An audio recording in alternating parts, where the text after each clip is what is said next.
regardez TV Rogers, Ottawa.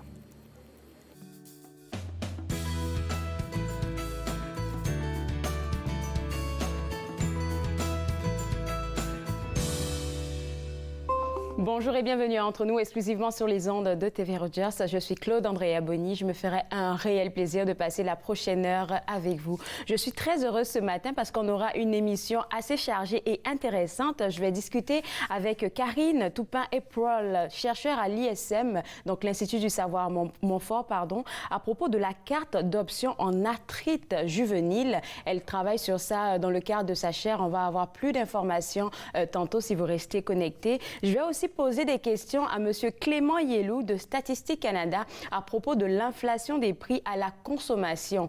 Et tout de suite pour commencer, j'ai avec moi, dans le cadre de la Semaine nationale de l'immigration francophone, j'ai avec moi Olivier Houssen, un jeune immigrant, je vais dire, qui s'est démarqué et qui continue de se démarquer dans la communauté.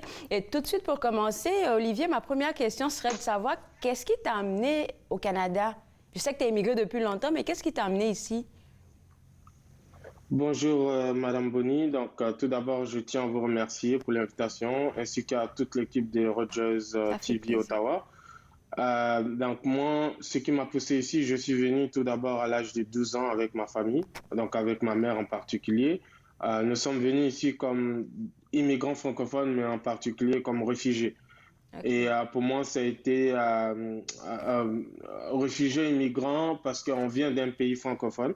Et ce pays francophone, qui est le plus grand pays francophone dans le monde, qui est la République démocratique du Congo. Mais on a vécu dans un autre pays francophone qui est le vôtre, je crois, la Côte d'Ivoire, okay, que je connais très bien. Donc nous avons décidé de venir ici pour s'installer en raison des conflits politiques, okay, et puis différents autres sujets. Est-ce que c'est pour ça que ton implication dans le domaine communautaire là est assez poussée?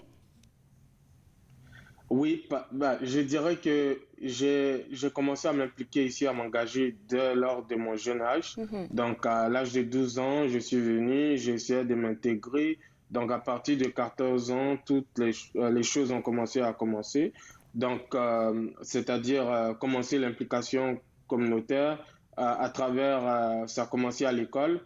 Et après l'école, c'est ensuite dans la communauté, donc où j'étais au Nouveau-Brunswick, à Moncton. Et c'est lorsque j'étais jeune, très jeune, en Côte d'Ivoire, je regardais souvent la télévision et je regardais TV5 Monde et je regardais souvent, on parlait du Canada, ouais, en particulier de notre ancienne gouverneure générale, l'honorable Michaël Jean, oui, qui a été une inspiration pour moi et je disais tout le temps que je vais vraiment suivre son exemple et elle nous donne l'exemple parfait.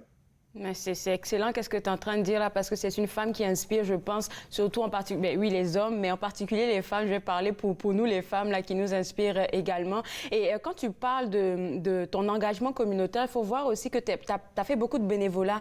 Et moi, là, on est dans la semaine nationale de l'immigration francophone, c'est juste pour rappeler aux gens combien c'est important, surtout pour les immigrants, le bénévolat. Parce qu'on a tendance à croire, OK, non, c'est pas pour moi parce que peut-être que je gagne rien en arrière.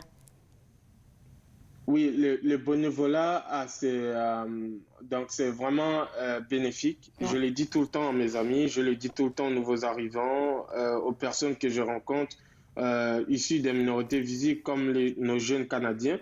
Je dis souvent que faire du bénévolat, ça ouvre aussi des portes, oui, à travers, ça ouvre les portes à travers au niveau professionnel et au niveau personnel. C'est-à-dire aussi avoir un état d'esprit très ouvert. Ça permet aux gens de découvrir d'autres cultures, d'autres personnes et de pouvoir être librement ouvert à tout. Donc, c'est-à-dire être engagé au sein de la communauté, être connu et partager aussi son expérience, apprendre de l'expérience de l'autre, dans la culture de l'autre et aussi donc s'entraider entre personnes.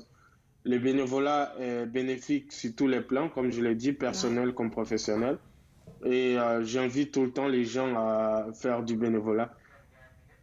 Surtout dans cette semaine de l'immigration, mais aussi dans ça. d'autres occasions aussi. Et tu as la chance de rencontrer beaucoup de personnes dans le cadre de ton travail. On va en parler après la pause. Mais c'est quoi le sentiment qui t'anime à chaque fois que tu arrives à aider quelqu'un, surtout un immigrant? Il nous reste 30 secondes.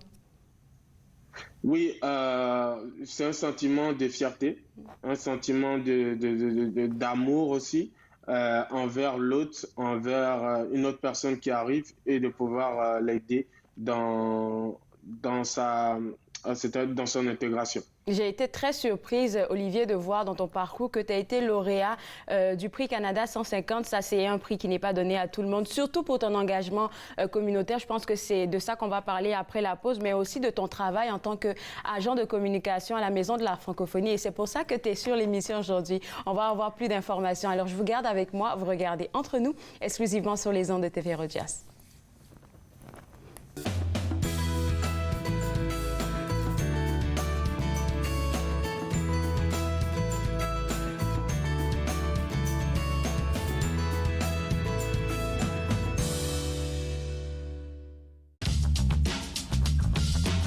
Cette émission est présentée par Télé Ella. Vous êtes enfin aux commandes. Pour en savoir plus, visitez rogers.com.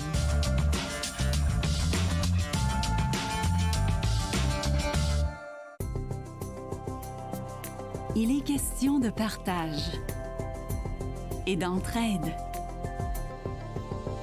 d'action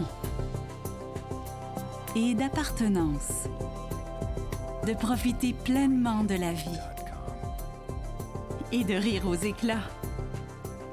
Nous sommes l'Arche Canada. Nous admirons et partageons tout ce que les gens ont à offrir. Découvrez qui nous sommes dès aujourd'hui. L'industrie canadienne du cinéma et de la télévision a besoin d'une main-d'œuvre plus diversifiée, qui offre plus de possibilités aux personnes noires, autochtones et de couleur.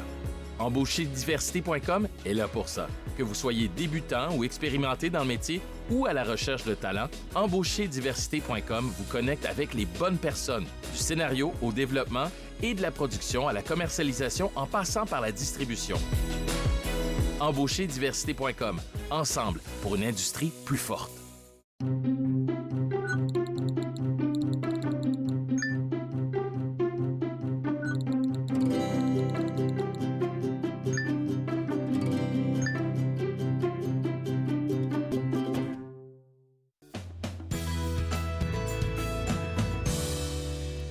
De retour entre nous exclusivement sur les ondes de TV Rogers, toujours dans le cadre de la Semaine nationale de l'immigration francophone. Je discute avec Olivier Houssen et avant la pause, on parlait de ton engagement communautaire qui t'a valu d'être le lauréat du prix Canada 150 dans la catégorie d'engagement communautaire et leadership des jeunes en 2017. Ça a été peut-être une grosse surprise, je pense. Oui, merci beaucoup.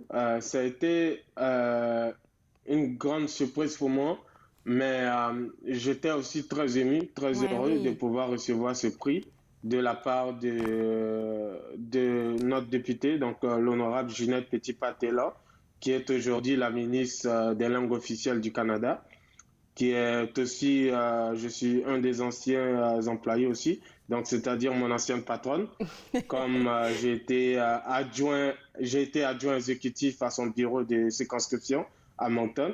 Donc, mais bien avant ça, c'est qu'elle me connaissait en tant que jeune, mais j'ai été aussi connu à travers la communauté pour mon engagement. Et je pense que c'est ça qui a valu que j'ai reçu ce prix. Que je remercie aussi la communauté de pouvoir me soutenir, de pouvoir m'encourager dans tout ce que je fais depuis que je suis très jeune, que ce soit mes enseignants à l'école où j'ai été, ou mes professeurs, quelques professeurs que j'ai rencontrés, que je connais aussi lors de mon parcours universitaire, ainsi que les différents politiciens, dans le monde politique aussi, les différents politiciens que j'ai eu à côtoyer au cours des dernières années. Bien, tout ça, c'est assez inspirant comme parcours, oui. Hein? Oui, grâce à ces engagements que j'ai pu faire dans le domaine social, dans le domaine politique, éducatif, c'est grâce à ça que j'ai pu avoir aujourd'hui ce prix. Mais je félicite aussi tous les autres lauréats qui ont eu ce prix, les autres lauréats aussi, notamment donc des amis à moi, un ami à moi en particulier qui est aussi originaire de la Côte d'Ivoire, au nom de Serge Zabli, qui est aussi une personne très engagée au sein de la communauté du Grand Moncton.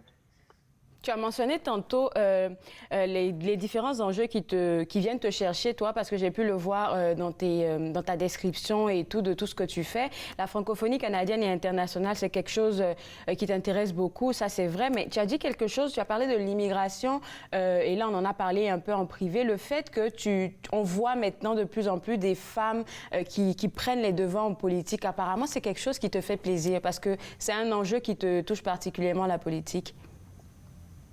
Oui, la politique, c'est un domaine qui m'intéresse énormément beaucoup parce que j'ai étudié en sciences politiques et en communication. J'ai aussi eu l'opportunité de m'engager comme gérant des campagnes, directeur de campagne et aussi comme bénévole dans les campagnes électorales, que ce soit municipales, provinciales, au Nouveau-Brunswick. J'ai eu à soutenir des candidats en particulier, notamment plus de femmes, donc des femmes issues de la minorité visible, et ainsi que les femmes canadiennes que j'ai eu à soutenir lors des campagnes électorales, donc municipales, provinciales et fédérales. En particulier la ministre actuelle des langues officielles, l'honorable Ginette Petit-Patela, que j'ai eu à soutenir, a fait partie de son équipe de campagne depuis des années, depuis 2015, que c'est ça. Et d'autres personnes aussi, d'autres députés provinciaux, donc d'autres députés provinciaux, je veux dire, qui sont élus au Nouveau-Brunswick, que j'ai eu à faire partie de leur équipe de campagne. Okay. Et en particulier, ce qui m'a touché, où j'ai appris, c'est lorsque j'ai fait campagne pour Madame Philomène Zanguio, qui était une femme très engagée au Nouveau-Brunswick, très connue. J'ai eu l'honneur de faire campagne avec elle, de l'accompagner depuis 2016, lorsqu'elle s'est présentée aux élections municipales, et en 2020 aux élections provinciales. Alors, même si ça fait beaucoup, hein, Olivier, oui, d'accompagnement et tout. Est-ce que toi, on devrait s'attendre à toi en politique dans quelques années? Ça, c'est... Merci pour cette question. Je pense que cette question, elle m'est posée tout le temps par tout le monde.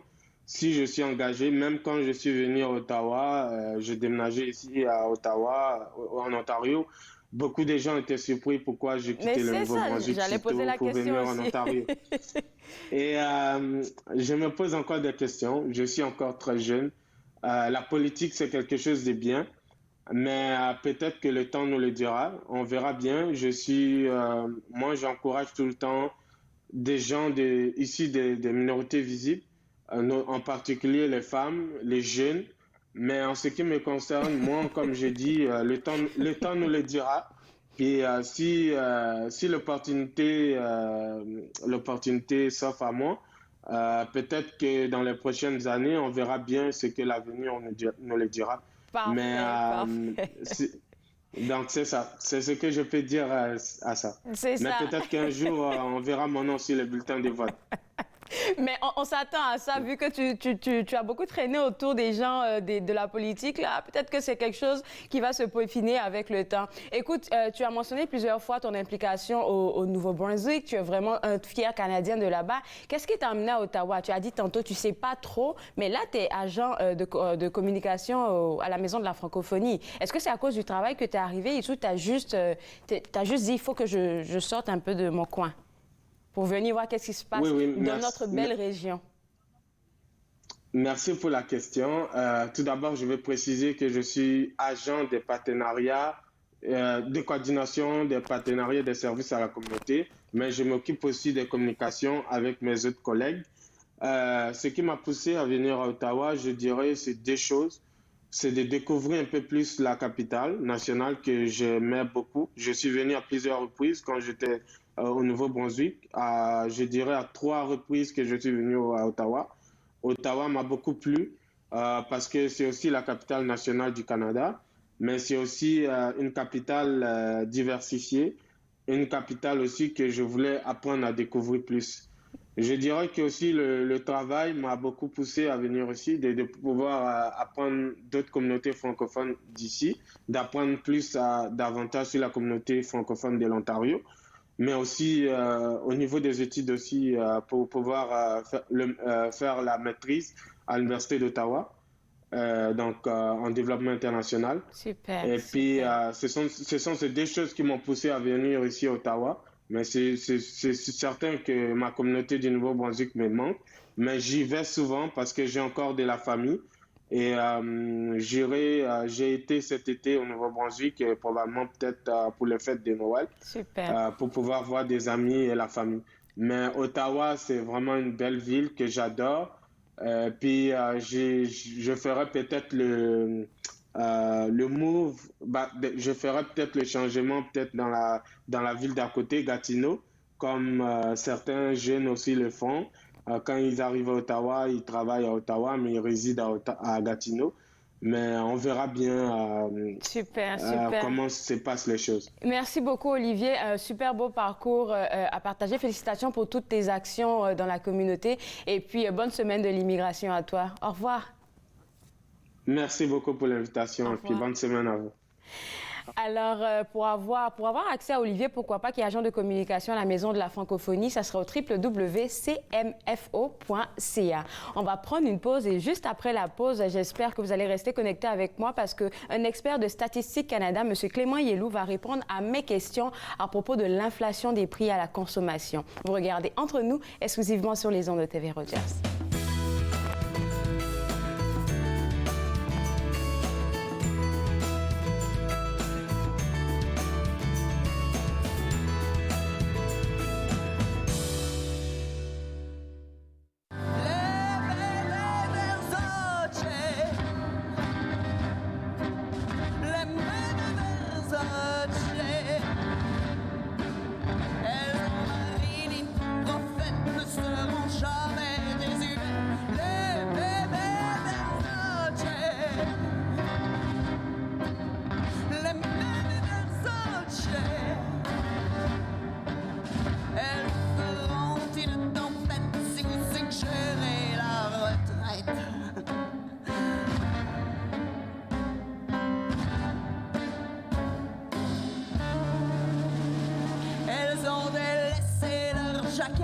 Pour des jupons, c'est plus mignon.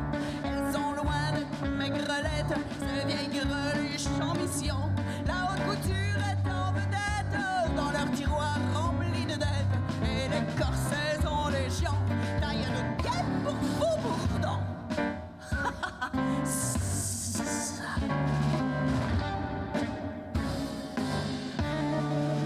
Elles détestent les filles allumettes à la une des revues bonbons. Elles sont bien plus que des squelettes dans les placards de leur maison. Elles ont passé l'âge des diètes, elles sont tendances et coquettes. Il ne leur manque pas d'aplomb. La mode, c'est la révolution.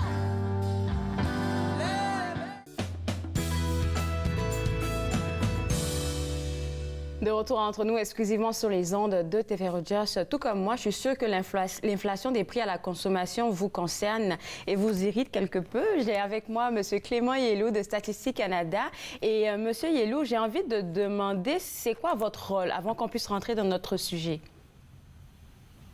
Oui, bonjour madame. Ouais. Je suis un économiste. Je travaille sur le programme de l'indice des prix à la consommation de Statistique Canada. Donc, je suis impliqué dans les méthodologies, dans l'analyse des résultats. Cet indice des prix, il est calculé et publié à chaque mois. Wow. Ou à peu près la 3e semaine de chaque mois. Bien, c'est quelque chose qu'on n'avait pas comme information parce que c'est quand je faisais mes recherches que je voyais que c'était quelque chose qui était publié à chaque mois. Donc, c'est intéressant d'aller regarder ça. C'est quoi l'indice des prix à la consommation? Comment vous pourriez définir ça pour nous qui ne travaillons pas dans le domaine? Oui. Okay. L'indice des prix à la consommation, c'est un indicateur qui mesure la variation des prix au fil du temps. Donc, c'est-à-dire que nous avons choisi un panier de biens et services qui sont les biens et services typiquement consommés par les ménages canadiens. Et pour les biens et services de ce panier, nous relevons leur prix dans différents magasins à travers toutes les provinces et territoires du pays. Okay. Et nous calculons la variation de prix de chacun Et ensuite, nous agrégeons, on utilise des méthodes appropriées et des pondérations pour tenir compte de l'importance relative de chacune des catégories de biens et services qui sont compris dans le panier. Alors, donc, quand on parle du panier, bref, là, vous avez parlé du panier de famille. Est-ce que le panier, quand on parle de famille, c'est le père, par exemple, en tout cas les parents, et puis 2 enfants, 3 enfants. C'est quoi votre format de famille que vous visez pour vos statistiques? Ici, notre panier est défini à partir d'une enquête, ce qu'on appelle l'enquête sur les dépenses des ménages. Cette enquête est menée auprès de toutes sortes de familles. Les familles monoparentales, les familles à une seule personne, les familles à 5 personnes, les familles à 6 personnes. Tous ceux-là sont compris sont interviewés. On répond à l'enquête sur les dépenses des ménages. Et ensuite, à partir de leur déclaration sur les dépenses qu'ils ont effectuées au cours de l'année de référence du panier, nous calculons l'importance relative de chaque catégorie de biens et services consommés par les ménages canadiens. Alors, je suis pas mal sûre que depuis la pandémie, le début de la pandémie, il y a beaucoup de choses qui ont changé. Là, c'est une consommatrice qui est un peu fâchée qui parle. Oui, beaucoup de choses ont changé depuis le début de la pandémie et donc notamment les importances relatives des différentes catégories de biens et services ont certainement changé. Mais l'IPC canadien est calculé comme à l'instar de l'IPC de la plupart des autres pays, notamment en Europe, en Asie, en Australie. L'IPC est calculé en utilisant un concept de panier fixe. C'est-à-dire que les pondérations, c'est-à-dire les importances relatives des catégories de biens et services sont maintenues fixes à travers le temps. On maintient les pondérations fixes afin de refléter seulement les variations de prix plutôt que les variations de prix et variations de quantité. Donc, lorsque la pandémie a commencé, il y a eu des changements dans les structures de consommation. Notamment, au début de la pandémie, plusieurs ménages, la consommation pour les biens alimentaires, les aliments achetés en achetés en magasin, a beaucoup augmenté. Par contre, à cause des mesures de confinement, à cause des restrictions sur les déplacements des gens entre les régions, à cause du transport aérien qui n'existait pas pratiquement pendant une bonne période de la pandémie, les dépenses en essence, le prix de l'essence a beaucoup baissé. Les dépenses en essence ont beaucoup baissé. Mais l'IPC canadien n'a pas pu refléter instantanément ces changements qui sont intervenus dans les structures de consommation. Ce qui a fait que en juin 2021 passé, nous avons mis à jour les pondérations du panier, c'est-à-dire les importances relatives des différentes catégories de biens et services, ont été mises à jour pour tenir compte des dépenses observées au cours de l'année 2020. Si bien que depuis juin 2021, les importances relatives utilisées dans le calcul reflètent les dépenses, donc reflètent la structure de consommation qui caractérise la période pandémique. Vous avez beaucoup parlé de pondération fixe, si je ne me trompe pas. C'est quoi cet outil que vous utilisez pour vos différentes données? Oui, le concept de pondération fixe dit que nous prenons les dépenses déclarées par les ménages canadiens au cours d'une année que nous appelons année de référence du panier. OK. Et donc, avec les dépenses de cette année, nous calculons quelle est la proportion des dépenses en lait dans l'ensemble des dépenses, ou la proportion des dépenses en sel, ou la proportion des dépenses en télévision dans l'ensemble des dépenses. Donc, c'est ces dépenses-là, c'est ça ce qui représente l'importance relative ou bien pondération. Wow. Et ensuite, pour le calcul de l'IPC, nous considérons que les quantités de lait achetées au cours de l'année de référence, notamment peut-être en 2020, la quantité de lait achetée en 2020, la quantité de meubles achetés en 2020, la quantité de télévision ou de téléphones cellulaires achetés en 2020 reste fixe pendant tout le temps que nous allons utiliser le panier de 2020. Donc, c'est en ce sens que les pondérations sont considérées fixes. OK, je comprends mieux maintenant. Oh, je peux me prévaloir d'être une experte devant mes amis maintenant. Alors Bon, là, merci. quand on parle de cette pondération fixe là, qui vous aide vraiment à déterminer tous les éléments, on va dire, parce que là, on a mentionné le sel, le lait, on a même parlé de l'essence et tout, ça vous aide à vraiment fixer, Oui. on va dire, donner approximativement des statistiques justes pour les différents éléments que nous, on a l'habitude d'utiliser. Après la pause, je vais vous garder avec moi parce qu'après la pause, vous allez m'expliquer c'est quoi, comment ça vous aide, ces tendances-là que vous avez, des statistiques-là pour faire votre travail. Je vous garde avec moi, M. Yellow, et vous aussi d'ailleurs. Vous regardez Entre nous, exclusivement sur les ondes de TV Rogers. Merci.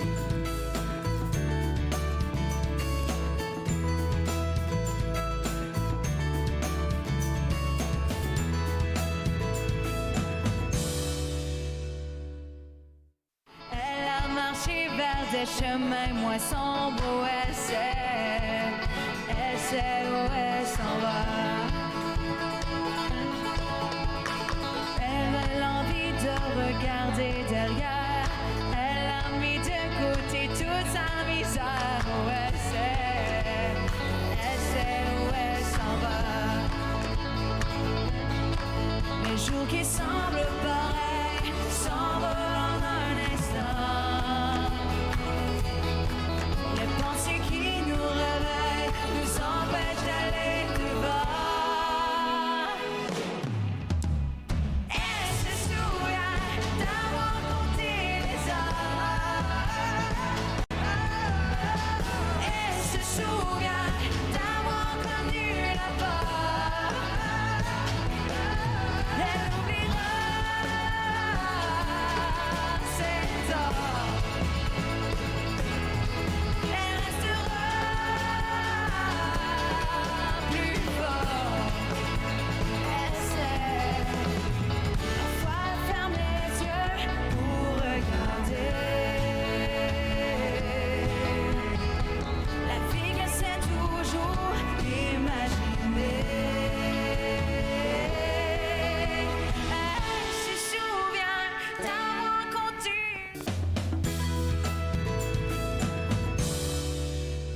De retour entre nous, exclusivement sur les ondes de TV Rogers, je m'entretiens toujours avec M. Yellow à propos de Statistique Canada, à propos de l'inflation des prix à la consommation. Et M. Yellow, vous nous expliquait avant la pause comment Statistique Canada récolte des données qu'on appelle des indicateurs pour pouvoir nous aider à suivre ensemble l'inflation des prix à la consommation. On a parlé de comment vous récoltez les données, mais maintenant que vous avez les données, à quoi ça vous sert concrètement? Je sais que ça sert à nous informer, nous consommateurs, mais à quoi d'autre? Oui. Lorsque les données sur les dépenses sont collectées, ensuite, à chaque mois, nous avons Statistique Canada à des intervieweurs qui vont dans différents magasins, y compris commençant par les épiceries, les stations d'essence, les salons de coiffure, pour récolter les prix de toutes sortes de catégories de produits.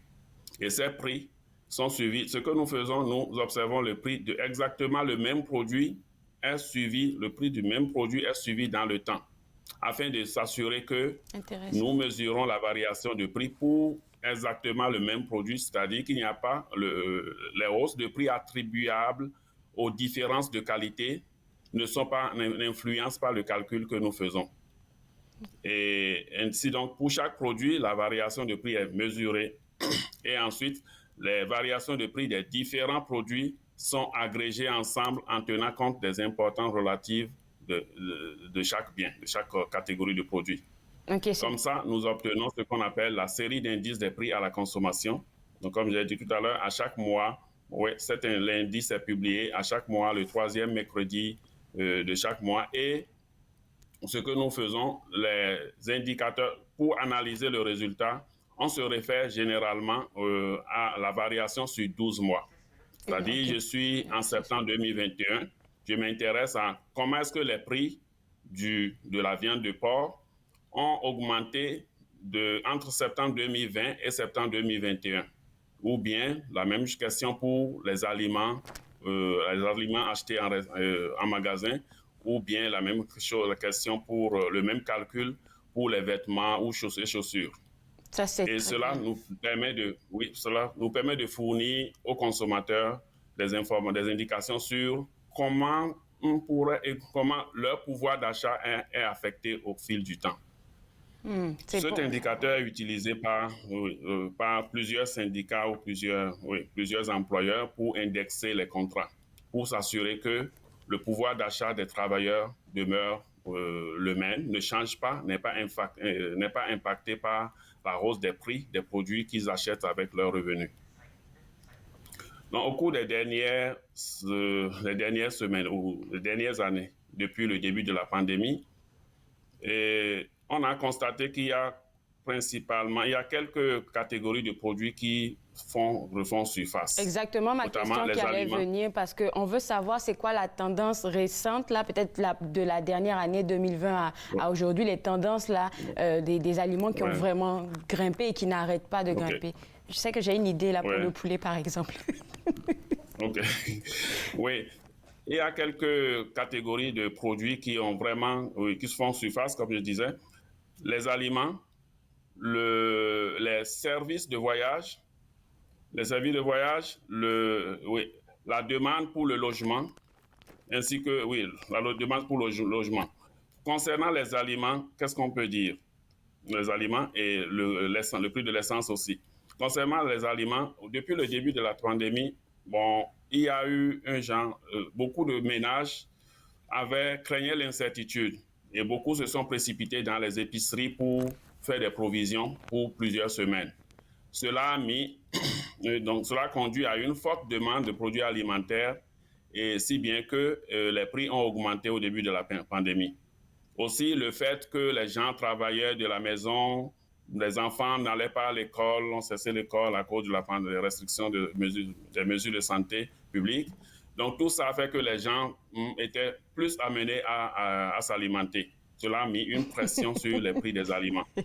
Mais à un certain moment, plus tard, les producteurs d'aliments ont aussi compris que les aliments destinés aux restaurants n'étaient plus demandés autant qu'ils le pensaient. Donc, pour cela, ils ont commencé à produire plus d'aliments pour les grandes surfaces. Et donc, avec une plus grande offre, les prix ont diminué pour revenir à des niveaux un peu normaux. Et quelques temps après, récemment, avec l'ouverture des économies, avec l'assouplissement des mesures prises pour contenir pour limiter la propagation du virus, avec tous ces assouplissements, on a constaté que les prix des aliments se sont un peu mis encore à augmenter parce que les gens ont commencé les producteurs produisent pour les restaurants et pour les magasins de grande surface. Donc ça a mis encore un peu de pression, ce qui fait que ces derniers mois, on assiste encore à une légère hausse des prix des aliments. Concernant l'essence, au début de la pandémie, l'essence. au début de la pandémie, c'est vraiment l'aviation, le secteur de l'aviation a cessé de fonctionner pratiquement. Donc, si bien que la demande pour l'essence a beaucoup baissé. Aussi, le fait que les gens travaillent de la maison, il n'y a pratiquement pas de besoin de consommer de l'essence. Ce qui a fait qu'au début de la pandémie, entre avril et peut-être jusqu'au début de l'automne 2020, les prix de l'essence ont beaucoup baissé. Mais avec la réouverture des économies à partir du printemps ou du printemps 2021, donc la demande pour l'essence a repris récemment avec le secteur de l'aviation. Donc les gens commençaient à voyager encore. Donc ça a mis de la pression, sur la demande. Et à un certain moment aussi, il y a les pays producteurs de pétrole qui ont réduit les quantités produites, ce qui a réduit l'offre d'essence disponible sur le marché, et cela avait contribué à une hausse des prix. Ça a contribué à une hausse des prix. Et récemment, maintenant les gens peuvent se déplacer d'une région à l'autre. Pour certains ont commencé à aller au travail à se déplacer pour aller au travail. Cela a mis de la pression, cela a contribué à augmenter la demande en essence. Il va nous rester 45 secondes. OK. Donc, et tout ça, tous ces éléments de pression font que le prix de l'essence, ça explique que le prix de l'essence, par exemple, en septembre 2021, comparé à septembre 2020, on a observé une augmentation du prix de l'essence de 32%, ce qui est énorme. Mais, bon, le niveau est élevé, mais je ne sais pas, parce qu'en septembre 2020, le prix de l'essence était très bas. Et pour finir, oui. Donc, Statistique Canada met à jour ces méthodes de façon continue. Et récemment, lorsque les pondérations dont j'avais parlé au début sont mises à jour normalement aux 2 ans. Okay. Mais avec la nouvelle structure, avec la pandémie qui fait que les habitudes de consommation changent très fréquemment, Statistique Canada a planifié de mettre à jour les pondérations à chaque année. Merci beaucoup, la dernière mise à jour a eu lieu en juin 2021 et le prochain aura lieu en juin 2022. Merci beaucoup, M. Yelu, pour ces informations. Moi, j'ai pu trouver ça facilement sur votre site web. Là. Je pense que nos téléspectateurs vont faire de même en visitant le site web. Je vous souhaite une bonne journée. OK, merci beaucoup, madame. Merci pour notre visite. Bye-bye. Alors, pour vous autres à la maison, www.statcan.gc.ca, c'est le site web de Statistique Canada, et vous allez dans l'onglet qui dit « Indice des prix à la consommation ». Vous allez avoir toutes les informations possibles. On va prendre une pause et juste après, je m'entretiens avec Karine Toupin-April, qui est chercheure à l'Institut du savoir Montfort, et on va discuter de la carte d'option en arthrite juvénile. Vous regardez Entre nous exclusivement sur les ondes de TV Rogers.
De retour entre nous exclusivement sur les ondes de TV Rogers, on parle de la carte d'option en arthrite juvénile avec la chercheure Karine Toupin-April qui nous fait le plaisir de discuter de ce sujet avec nous. En fait, la carte d'option en arthrite juvénile, c'est le projet principal de votre chaire de recherche. Et nous, avant de commencer à parler de ce projet principal, on veut savoir le contenu même de la chaire de recherche. C'est quoi le contenu? Oui, donc je fais de la recherche sur l'arthrite juvénile. Donc l'arthrite juvénile, c'est de l'arthrite qui touche les enfants. Donc assez semblable à l'arthrite rhumatoïde chez les adultes. Et puis l'objectif, c'est vraiment d'aider les jeunes qui font de l'arthrite à être capables de gérer leurs symptômes. Et donc un des symptômes qu'ils ont souvent, c'est la douleur. Et donc, lorsqu'ils ont de la douleur, qu'est-ce qu'ils peuvent faire? Et donc, ce qu'on fait, c'est qu'on cherche dans le fond de l'information et on leur donne de l'information avec une application web. Et donc, ainsi, quand ils ont de la douleur, ils peuvent essayer de trouver les meilleurs traitements possibles pour eux. Alors, quand on parle de jeunesse, là, c'est quoi la tranche d'âge sur laquelle vous vous basez pour faire vos études? Donc, quand on parle d'arthrite juvénile, ça peut être très, très jeune. Ça peut commencer comme à 2-3 ans. Pour nous, on se concentre... Oui, c'est vraiment jeune. Nous, on se concentre surtout sur les adolescents, donc les jeunes de 13 à 18 ans. Et on a aussi ajouté les jeunes adultes, donc 18 à 30 ans, parce que souvent, ils ont besoin de beaucoup de services, parce que quand ils arrivent en arthrite, dans le fond, quand ils arrivent dans le système adulte, après avoir été, par exemple, à l'hôpital des enfants, donc il y a un petit peu moins de services. Et on aide aussi les parents. Donc, les parents peuvent aider leurs jeunes enfants, même plus jeunes que des adolescents, à gérer leur arthrite et leurs symptômes. On a longtemps pensé que l'arthrite et toutes ces affaires-là, c'est des histoires pour des personnes qui sont vraiment adultes, là, ça touche pas les jeunes, mais de se rendre compte que ça peut commencer à 2-3 ans, c'est une douche d'eau froide, là. Puis moi, j'ai cru entendre dire que l'arthrite, c'est vraiment quand il y a une utilisation je vais dire exagérée de cette partie, par exemple, du genou, mais un enfant de 2-3 ans ou même un jeune de 13 ans, comment ça arrive qu'ils peuvent avoir une arthrite? Oui, donc c'est intéressant ce que vous dites parce que souvent les gens vont penser à l'arthrose, qui est un type d'arthrite. Donc il y a beaucoup de types d'arthrite. L'arthrose, c'est vraiment le type qui arrive avec la vieillesse, avec l'âge, parce que les articulations, dans le fond, s'usent. Par exemple, l'arthrite rhumatoïde, donc c'est vraiment une maladie qui peut venir chez les jeunes et ça peut venir chez les jeunes adultes aussi. Donc, c'est pas lié à l'âge, c'est vraiment lié à des caractéristiques là, génétiques. Donc, il y a des personnes qui sont prédisposées. Oui. Mais dans ce cas-là, est-ce que vos recherches vont plus loin que le jeune, comme aller un peu, par exemple, dans la lignée familiale pour voir d'où est-ce que ça vient, comment ça se transmet, je vais dire ça comme ça, aux jeunes? Oui. Bien, il y a beaucoup de recherches qui font de la recherche comme ça pour voir comment les jeunes ont l'arthrite, d'où ça vient, c'est quoi les facteurs exactement. Il y a beaucoup de recherches qui se font en ce moment, qui sont de la recherche génétique, qui regardent, dans le fond, selon la génétique des jeunes, est-ce que ça va les prédisposer à avoir l'arthrite et aussi quel type de traitement seraient les meilleurs traitements pour eux. Parce qu'il faut dire qu'avec l'arthrite, c'est vraiment, il y a des médicaments qui sont assez forts, mais qui sont des nouveaux médicaments, ça fait environ 20 ans, des médicaments qui sont vraiment très, très, très efficaces. Donc, beaucoup plus efficaces qu'il y a 20 ans. Donc, on peut dire que vraiment, si on souffre d'arthrite rhumatoïde ou d'arthrite juvénile, donc les traitements sont bien meilleurs maintenant qu'il y a même 20 ans. Mais là, je vais finalement dire là, que plus vite on sait, plus vite c'est mieux parce qu'on arrive à faire de la médicamentation, je peux dire ça comme ça, je pense, hein, assez tôt. Et puis peut-être qu'on va aller voir un psychothérapeute, je ne sais pas, pour nous aider. Comme ça, au moins, ça évite que, rendu à l'âge adulte, ça se soit pire. Oui, donc c'est sûr qu'il y a des gens qui peuvent attendre un certain temps avant d'être diagnostiqués et c'est vraiment pire. Donc, le pronostic est moins bon. Oui. Donc, le mieux, c'est d'essayer de trouver le plus vite possible pour être capable d'agir. Et maintenant, les médecins vont donner des médicaments assez rapidement pour être sûr que ça contrôle l'inflammation et que la maladie, dans le fond, puisse être mieux contrôlée. Une fois que la maladie est mieux contrôlée, il y a des gens pour qui ça va quand même pas fonctionner. Hein? Des fois, ils vont essayer plusieurs types de médicaments. Mais il faut pas oublier que même s'ils ont encore de la douleur ou des articulations qui sont raides ou enflées, bien, il y a d'autres choses qu'ils peuvent faire aussi pour les aider. Donc, par exemple, il y a toutes sortes d'approches qu'on appelle non pharmacologiques. Donc, pas juste les médicaments, mais d'autres choses qu'on peut faire en plus. Alors là, quand on parle de ce qu'on peut faire en plus, là, je lis ici que vous vous intéressez vraiment à améliorer la façon dont les gens qui ont des maladies chroniques, vivent avec ces maladies chroniques-là, et vous donnez des ingrédients nécessaires à une bonne prise de décision par rapport à qu'est-ce qu'on peut faire pour pouvoir améliorer notre vie. Oui, c'est ça, en gros. C'est quoi ces éléments et ces ingrédients? On va profiter de vous au maximum, là. OK. Donc, je dirais, en fait, c'est intéressant parce que je pense que c'est des ingrédients qu'on devrait utiliser tout le temps. On peut les utiliser pour notre santé, on peut les utiliser pour nos finances. Oui, c'est vrai. On peut les utiliser partout dans notre vie, même pour choisir un conjoint. Donc, je vous dirais ça. Donc, il y a une des approches qui est vraiment recommandée en santé, c'est la prise de décision partagée. C'est une prise de décision, c'est un processus que les patients devraient suivre avec les professionnels de la santé. Donc, c'est vraiment comme une discussion. Et l'objectif, c'est il faut avoir de l'information sur les différentes options de traitement. Donc, par exemple, qu'est-ce qu'on fait quand on a de la douleur? Bien, on a plein de choses qu'on peut essayer, mais c'est vraiment important de parler avec nos professionnels de la santé et de voir bien, quelles sont les options. Est-ce qu'il y a une option que je manque puis qui serait une bonne option pour moi? Tu sais, des fois, on ne le sait pas. Il faut avoir de l'information sur ces options-là. Tu sais, il y a des options où il y a, par exemple, des preuves scientifiques qu'elles sont efficaces. Il y en a d'autres qui ont moins de preuves scientifiques. Donc, c'est bon de le savoir, ça. Tu sais, c'est quoi les preuves scientifiques? Donc, qu'est-ce qui est efficace? Aussi, qu'est-ce qui est sécuritaire? Parce qu'il y en a des traitements que les gens vont prendre, par exemple, puis des fois, c'est pas sécuritaire. Donc, il faut vraiment faire attention avec ça. Faut aussi regarder, tu sais, est-ce que c'est, par exemple, quelles sont mes préférences à moi? Qu'est-ce que je veux en tant que patient? Est-ce que j'aime mieux, par exemple, des traitements comme la relaxation, la massothérapie?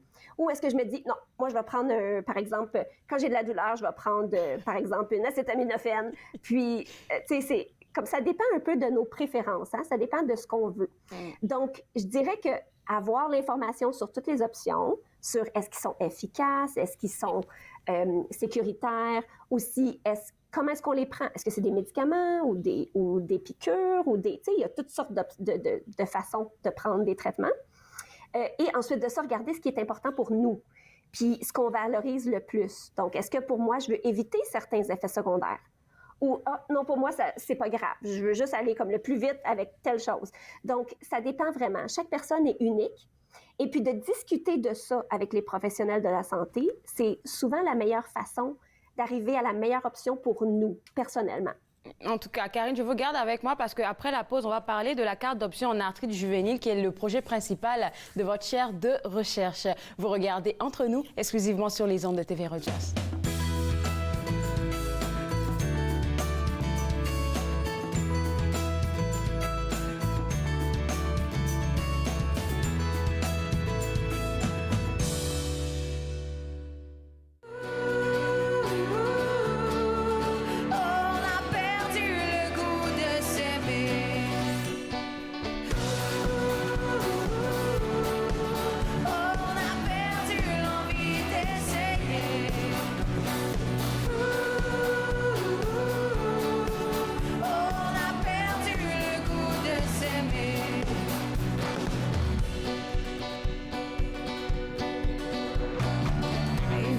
se disent les vraies affaires, mais la vérité goûte parfois amer.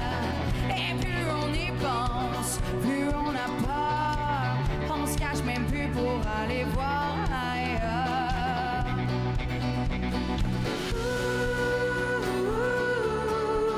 On a perdu l'envie d'essayer. On a perdu le goût de s'aimer.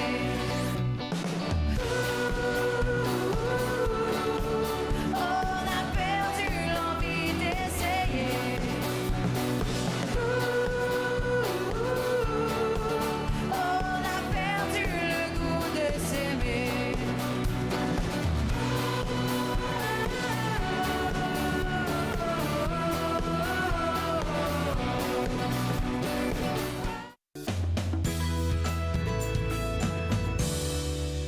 De retour entre nous exclusivement sur les ondes de TV Rogers. On discute toujours de la chaire de recherche en rhumatologie pédiatrique et adulte avec la chercheure Karine Toupin-April. Et Karine, avant la pause, on parlait des bonnes décisions à prendre pour nous garder en santé. Et j'ai bien aimé le fait que vous mentionnez que c'est une décision personnelle. Il faut savoir qu'est-ce qui va avec nous d'abord et puis aller voir un professionnel. Ensuite de ça, moi, la question qui me vient tout de suite en tête est: est-ce que si moi je décide, par exemple, j'ai de l'arthrite, je décide simplement de faire de la médicamentation, juste ça, est-ce que c'est grave si je ne vais pas voir un physiothérapeute? Donc, ça dépend vraiment des symptômes que la personne a. Puis ça, je pense que c'est bon d'en discuter avec le professionnel de la santé. Donc, en général, ça dépend. Il y a des gens qui n'auront peut-être pas besoin d'aller faire de la physiothérapie ou tout ça. Mais je pense que ça dépend vraiment des symptômes de chaque personne. Et les professionnels de la santé, comme les médecins, bien, en général, ont une discussion sur ça pour vraiment donner, dans le fond, des recommandations, des suggestions sur les choses que les patients peuvent faire. Parfait. Le projet principal là, de votre chaire de recherche, c'est vraiment la carte d'option en arthrite juvénile. Est-ce qu'on peut savoir c'est quoi? Oui, donc la carte d'option en arthrite juvénile, ce que ça fait, c'est que ça donne plein d'options de traitement pour gérer la douleur en arthrite juvénile. Donc, ce qu'on a fait, c'est qu'on a regardé dans la littérature scientifique, c'est quoi, tu sais, qu'est-ce qu'il y a comme études pour différents traitements en arthrite juvénile. Et donc, ça nous donne une application web que les gens peuvent utiliser. Et ils peuvent, par exemple, mettre où est-ce qu'ils ont de la douleur. Ensuite de ça, ils vont mettre quel type de traitement ils préfèrent. Donc, est-ce qu'ils préfèrent, par exemple, les traitements qui les aident à relaxer ou les traitements plus comme avec activité physique ou des traitements, par exemple, comme médicaments pour la douleur lorsqu'ils ont de la douleur. Et donc, basé sur le résultat, ce que ça donne, c'est ça donne quelques options qui peuvent, dans le fond, ils peuvent lire à ce sujet-là, avoir de l'information qui vient des données scientifiques et être capable de voir, dans le fond, si ça les intéresse. En fait, c'est une application, la carte d'option. Oui, c'est une application. Alors donc, si pour un jeune qui a besoin, en tout cas qui a ces problèmes-là d'arthrite juvénile, s'il a accès à votre application, tout de suite, là, il a des informations qui sont des informations scientifiques, donc des informations vraies. C'est pas sur Internet qu'on va chercher les vraies informations. Là. Bien là, ça dépend parce qu'il y a tellement de choses sur Internet. Ah oui, c'est ça, il y a trop de choses sur Internet. On dit ça, après on dit c'est pas ça, donc la carte d'option est la meilleure option. Il y a beaucoup de bons sites web et une des choses qu'on fait dans la carte d'option, c'est que si, par exemple, quelqu'un est intéressé à la relaxation ou par exemple, la massothérapie, donc on donne des liens à d'autres sites web où il y a encore plus d'informations. Et toujours, ce qui est important, c'est qu'à la fin, après avoir utilisé l'application web, il y a un résumé. Et les gens peuvent amener ça à leur professionnel de la santé. Super. Donc, l'objectif est qu'ils peuvent dire, regardez, voici, j'ai de la douleur, j'aimerais ça essayer telle chose. Et là, ils peuvent en discuter. Parce qu'il y a quand même des traitements que les gens ne devraient pas juste faire par eux-mêmes, ils devraient vraiment en discuter avec les professionnels de la santé. Je suis très d'accord avec ça. L'automédicamentation, là, c'est pas bon du tout, là. Alors, Karine, comment ça fonctionne, cette application-là? Parce que je sais que vous êtes là pour vraiment aider les jeunes. On peut savoir comment on peut se l'acquérir, par exemple? Oui, maintenant, on est en train de tester l'app. Donc, on est en train de faire des entrevues sur Zoom avec des gens qui la testent pour voir s'ils aiment ça. Donc, on est en train de finaliser, là. On veut finir de la tester bientôt et on espère qu'ensuite de ça, elle va devenir disponible au public. Donc, c'est l'objectif, c'est ce qu'on veut. En gros, ça veut dire aussi qu'il faudrait inclure les experts qui vont supposément accompagner ces enfants, ces jeunes qui ont l'arthrite juvénile. Il faut qu'ils soient aussi dans le processus, pas seulement les jeunes qui doivent être intéressés, je pense. Oui, donc on a fait plusieurs rencontres avec des professionnels de la santé, donc par exemple des rhumatologues pédiatriques, on a fait des entrevues avec des physiothérapeutes, des ergothérapeutes, des nutritionnistes, et tous ces gens-là ont donné leur feedback. Et je dirais que c'est vraiment un processus qui finit pas. Donc on va toujours l'améliorer aussi avec des professionnels de la santé. C'est très important, oui. Ça fait combien de temps que vous travaillez dessus? Parce que quand je regarde tout le procès, je calcule dans mon esprit, je me dis, je pense que ça date de loin, là. Oui, donc je pense que ça fait 5 ans qu'on a commencé ce projet-là. Okay. Donc, il fallait regarder la littérature scientifique, il fallait avoir toutes sortes de gens qui nous ont aidés, donc des gens à Chio, à l'hôpital de Chio, par exemple. On a recruté des patients, on a fait des entrevues. Donc oui, c'est un long processus. Ah oui, je vois ça, c'est un long processus et on s'attend à ce que ce soit disponible quand, parce que ça a l'air que c'est en train de se peaufiner, que c'est bientôt prêt. Oui, bien, on espère l'avoir dans environ 1 an, on espère. Avec la COVID, c'est sûr que c'est plus difficile de recruter pour la recherche. Donc, ça a été un petit peu un délai à cause de ça. Mais on espère l'avoir le plus vite possible. Je trouve que votre chaire de recherche là, est parfaite. J'adore qu'est-ce que vous avez fait comme travail. Et pour les curieux qui ont envie de voir comment vous évoluez, est-ce qu'il y a un site web? Est-ce qu'il y a une plateforme où est-ce qu'on peut voir comment ça se passe, comment ça évolue? Oui, donc on a un site web qui s'appelle Choice Research Lab. Le problème, c'est qu'on est en train d'arranger le français maintenant. Donc, on va avoir une version française très bientôt. En ce moment, c'est juste en anglais, mais j'y travaille pour finir la version française. Donc, si vous faites Choice Research Lab, je vais noter donc, ça. Il y a toutes sortes d'informations. Oui. Merci. On a aussi un YouTube, un post YouTube avec des vidéos qui parle de cet outil-là. C'est quoi la chaîne YouTube? Ça, c'est intéressant pour les jeunes. Ils aiment beaucoup plus voir des gens en interaction. Sur le site web, je pense que les informations y seront. Oui. Merci. Twitter aussi. Merci beaucoup, Karine. Et puis, beau travail à vous et à toute votre équipe. Bonne journée. Merci beaucoup. Vous aussi. Alors, pour vous autres à la maison, vous pouvez visiter le www.savoirmontfort.ca pour voir un peu l'actualité de Karine, de la chercheure Karine Toupin-April. Et juste après la pause, moi, je vais vous partager avec vous le site web qu'elle vient de me donner concernant l'évolution de ses recherches afin que vous soyez informés jusqu'à ce que ce soit officiel. On revient juste après la pause. Vous regardez Entre nous, exclusivement sur les ondes de TV Rogers.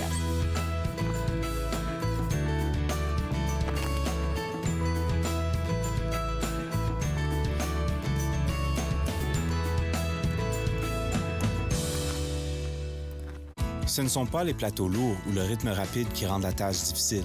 Ce n'est pas le rythme effréné des demandes des clients. Ce n'est pas le patron qui vous demande de travailler un autre quart de travail à cause d'une collègue malade. Ce qui est difficile, c'est quand vous réalisez qu'un client a atteint sa limite d'alcool et que vous devez prendre la décision de refuser de le servir. Refuser de servir de l'alcool, ce n'est pas personnel, c'est la loi. Merci aux serveuses et aux serveurs de l'Ontario qui s'acquittent de leurs tâches difficiles. Nous savons que ce n'est pas facile, mais nous comptons sur vous pour assurer notre sécurité. J'ai passé plus de temps que je devrais à essayer de comprendre qu'est-ce qui est arrivé. Tous les trois qui étaient sur le pont ne savaient pas qu'un train pourrait passer aussi vite qu'il est passé, puis sans s'en apercevoir.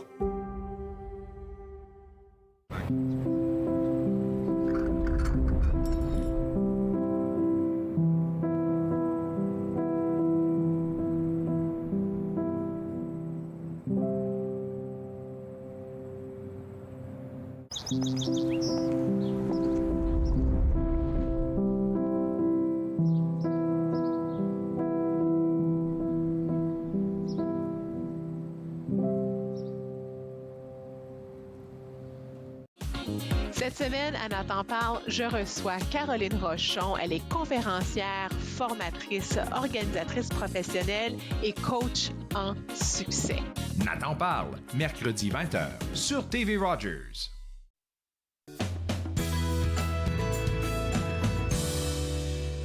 De retour entre nous exclusivement sur les ondes de TV Rogers. Avant la pause, je parlais avec la chercheure Karine Toupin-April qui travaille sur une chaire de recherche en rhumatologie juvénile. Et ils sont en train de peaufiner un beau projet, la carte d'option en arthrite juvénile. Et pour avoir toutes les informations, c'est au www.choiceresearchlab.ca. C'est là que vous allez avoir toutes les informations sur cette carte d'option-là qui sera disponible dans la prochaine année. Moi, je me suis fait le plaisir de passer cette heure avec vous. On sera de retour demain à partir de 11h. Et dans le cadre de la semaine de l'immigration francophone, nous allons parler avec Brigitte Duguay-Langlais du réseau de soutien à l'immigration francophone de l'Est de l'Ontario. On va parler de toutes les activités qui ont été prévues pour cette semaine de l'immigration-là. Je vais aussi m'entretenir avec Catherine Lyons qui va vous dévoiler les activités qui entoureront la commémoration du jour du souvenir au Musée canadien de la guerre. Et parlant de commémoration du 11 novembre, juste vous rappeler que ce 11 novembre, exclusivement, l'émission Entre nous sera en direct à partir de 10h30 et non 11h. Donc, vous devez être branchés à 10h30 parce qu'on va faire une émission spéciale et j'espère que vous serez des nôtres. Alors, on se voit demain à partir de 11h. Je vous souhaite une bonne journée. Bye bye.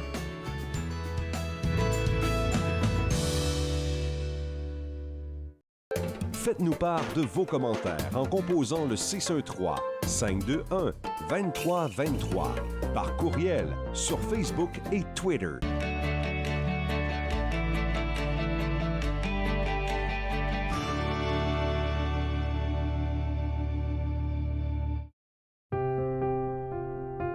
Les commerces, les restaurants et les services locaux d'Ottawa font partie importante de notre tissu urbain. Nous pouvons les aider en ces temps difficiles. Commandez chez eux en ligne, achetez des chèques cadeaux à utiliser plus tard, commandez des repas à emporter ou à livrer, démontrez votre soutien sur les réseaux sociaux. S'il vous plaît, faites-le aujourd'hui. En savoir plus, visitez ottawa.ca/acheter local. Ignorer le racisme, c'est s'ignorer soi-même. En tant que Canadien, nous dénigrons toute forme de racisme.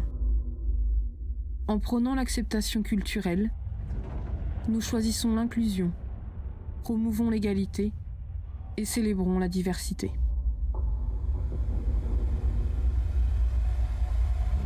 Choisissons la santé, pas la haine.